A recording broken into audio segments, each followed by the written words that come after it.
चलो आज हम और एक कहानी सुनने वाले हैं। एक गांव में ऋत्विक नाम का लड़का रहता था। वह बहुत गरीब था।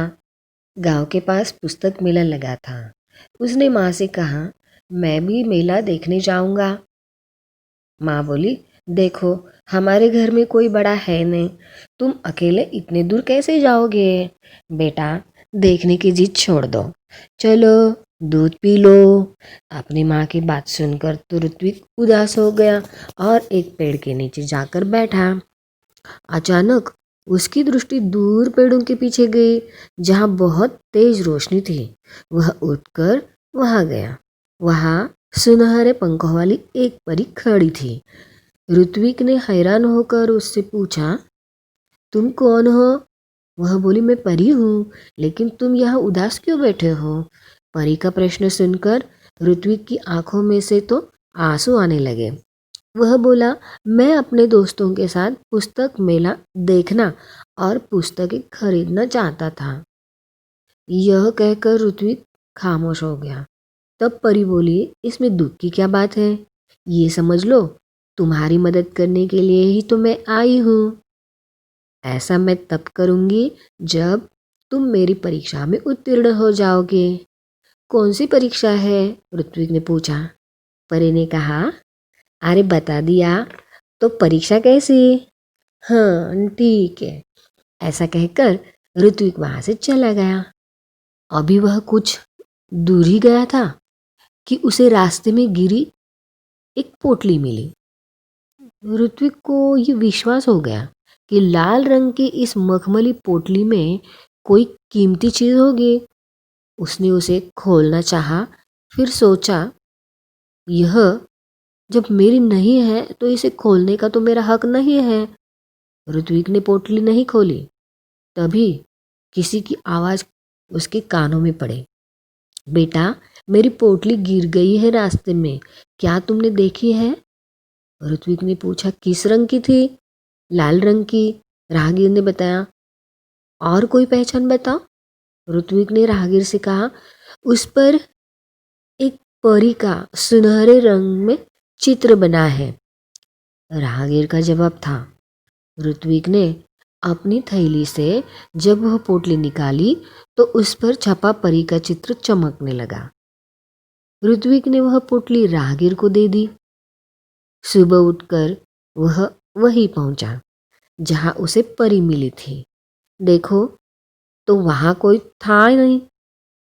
वह बैठ गया। उसकी आंखों के सामने वही लाल रंग की पोटली दिखाई देने लगी। तभी तेज प्रकाश फैला। सामने परी खड़ी थी। परी के दोनों हाथ पीछे थे। परी ने पूछा, कैसे हो? ऋत्विक ने जवाब दिया, ठीक हूँ। तभी परी ने कहा, अपनी आंखें बंद करो, मैं तुम्हें इनाम दूंगी। ऋत्विक ने पूछा, किस बात का? तुम उत्तीर्ण हो गए हो इसलिए। फिर परी की बात ऋत्विक के समझ में तो नहीं आ रही थी। उसने आंखें बंद कर ली। परी ने उसके हाथों में एक मखमली थैली पकड़ा दी। ऋत्विक ने देखा तो हैरान हो गया। ये तो पोटली थी जो उसने राहगीर को दी थी। परी ने कहा, कल मैंने ही तुम्हारी ईमानदारी की परीक्षा ली थी। वह राहगीर भी मैं ही थी, इसलिए मैं तुम्हें यह इनाम दे रही हूँ। परी ने ऋत्विक को समझाया, ईमानदारी व्यक्ति के जीवन में किसी वस्तु की कमी नहीं होती। जा, अब तुम्हें मन चाहे वस्तु मिलेगी। ऋत्विक के पास शब्द नहीं थे जिनसे वह परी को धन्यवाद देता। खुशी से उसकी आंखें भर आई। लाल मखमली पोटली ऋत्विक ने अपनी माँ को दी। उसकी समझ में ये नहीं आया कि उसका बेटा उसे क्या दे रहा है। जब माँ वह पोटली खोलने लगी तब पोटली कई गुना बड़ी हो गई। उसमें से सुंदर सुंदर पुस्तकें बाहर निकल आई। पुस्तकों का ढेर देखकर माँ तो चकित रह गई। माँ ने पूछने पर ऋत्विक ने सब कुछ बता दिया। अब ऋत्विक ने मित्रों के लिए अपनी बहन कृतिका की सहायता से पुस्तकालय खोला। वहाँ सभी बच्चे आकर अपनी मनपसंद पुस्तकें पढ़ने लगे।